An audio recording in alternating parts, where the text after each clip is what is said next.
A day in my life as an education student who loves to learn, live, and inspire. Shikaina at dadalhin ko kayo sa aking journey. It's a great day to live and what a privilege it is to be alive. Isang nga pong maulan na araw na naman sa ating lahat. Samahan nyo nga ako sa aking class today. By the way, wala akong class ng morning at 1 to 5 p.m. ang class natin this afternoon. More on reporting and then more on discussion lang din. Thankfully, walang quizzes ngayon dahil medyo lutang ako at masakit yung ulo ko dahil puyat na naman ang babae. Ang demanding ng work ko ngayon guys, tapos sabayan pa ng whole day class ko kaya naman eto at lightheaded talaga ako today. Anyway, shout out kay Venice Gandara. Medyo inconsistent the past months ang pag-upload ko ng A Day in My Life ko dahil sobrang na-busy talaga ang babae na to, pero I will try my best that this month of August, moving forward ay maging consistent na. And I'm really hoping na magawa ko siya dahil mga be, hindi din talaga easy yung pag-edit. Siyempre maglalaan ka talaga ng oras for that. Ngayon, na back to school na tayo, tapos may work pa pagkagabi. Hindi ko na alam kung saan ko isisingit. Pero yes, just for the sake of our A Day in My Life vlogs, gagawin ko. Pag ganitong maulan, gusto ko yung ayos ko ay simple lang siya. Medyo buhaghag yung hair ko ngayon dahil ayoko munang magpusod. Frizzy hair, don't care talaga ang babae na yan. Opo. As you can see, may eye bags na nga ako here at hindi na siya maganda. Kaya naman babawi talaga ako sa tulog pagkatapos kong mag-resign sa trabaho ko today. Pag ganito ang maulan ay masarap matulog. Tingnan niyo tong si Jake.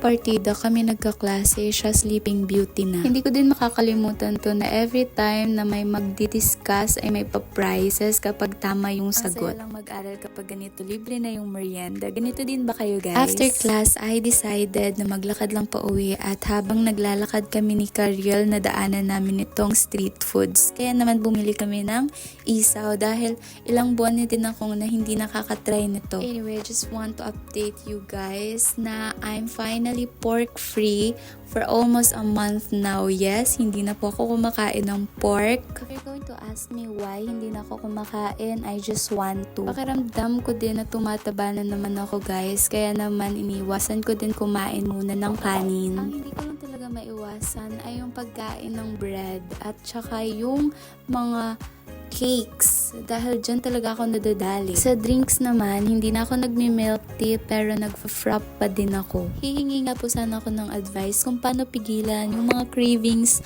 na alam mo namang hindi siya good for you. Anyway, luto na nga yung isaw natin at tingnan nyo naman, ganitong sauce yung gusto ko. Gusto ko yung suka tapos sobrang dami ng sibuyas dahil fan talaga ako ng sibuyas guys. Sobrang gusto ko yung isaw kaya naman 9 out of 10 siya sa akin. Ganito ka simpleng afternoon yung gusto ko after my class. Ayan, kakain, tapos kwentuhan din. Thank you so much po sa masarap na isaw mga ate. Pagpalain. Namasuin eh. Bagay yung lasa ang namin? Uy. Ay, guys, ang ganda to? Uy, ano? Kasi gusto niyo pinakita ko.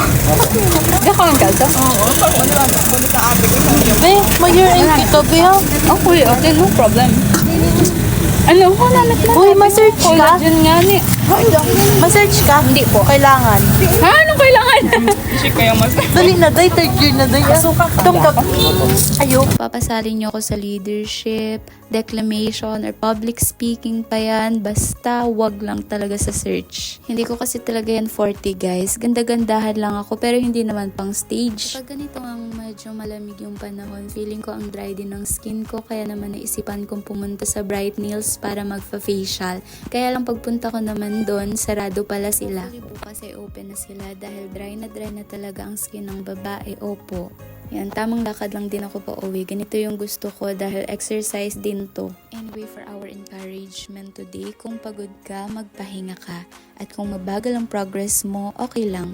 Kung pakiramdam mo parang wala pang nangyayari sa buhay mo, tandaan mong hindi ibig sabihin na walang ginagawa ang Diyos. Minsan, sobrang focus tayo sa kung gaano nakalayo ang narating ng ibang tao kaya nakakalimutan nating tingnan kung gaano na rin pala tayo kalayo mula sa kung saan tayo nagsimula. Hindi mo kailangang ma-pressure na mauna dahil hindi naman paunahan ang buhay. May kanya-kanya tayong season. May panahon para matuto, may panahon para maghintay, panahon para magsimula ulit, at panahon para makita yung bunga ng mga matagal mo ng prayers. Kung may pangarap kang matagal mo nang hinihintay, magpatuloy ka lang dahil hindi lahat ng delay ay denial. Minsan naghahanda lang ang Diyos ng mas magandang timing.